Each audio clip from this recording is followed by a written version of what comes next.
Good morning, friends. It's Bob again. We are starting a new week, but we want to finish up some of these thoughts on being with people and ministering and loving effectively people who are going through grief and loss. And when you're going through grief and loss, I think it's really important for you and I to have a support system. It's one of the things that's so devastating about that kind of loss is that when you go through the loss of a loved one or even a pet or a job or a marriage or any of those different things through death or any of those kinds of loss, when you do go through those things, you need a support system.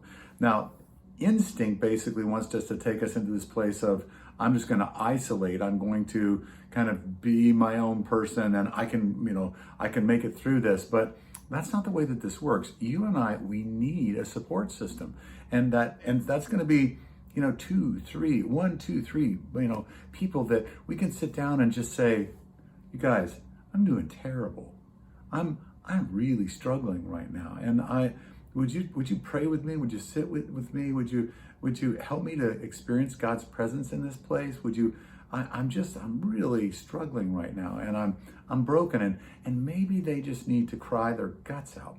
And you just need to put your arm around them as they cry their guts out. I can't tell you how many hundreds, if not thousands of people I've just sat and cried with. And probably half the time I cry too, because I enter into their pain in a deep and serious sort of way. It's what Jesus is happening in the Lazarus motif, in the Lazarus story, where Martha and Mary, Lazarus' sisters, they're devastated by the death of their brother, and they're weeping like crazy. And Jesus enters into that, and he just pours out his heart. It breaks his heart.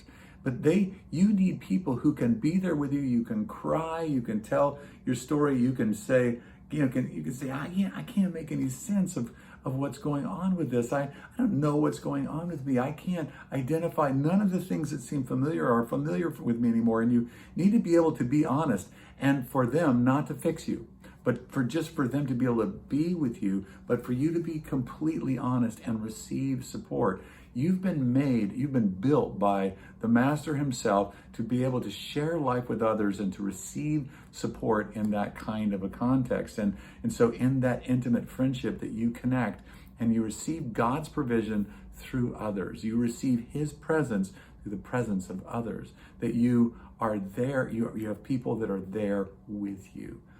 Let your guard down with some people that are close to you, and you will find the presence of God in that space. Thanks so much for joining me today. I'm praying for you. I love you.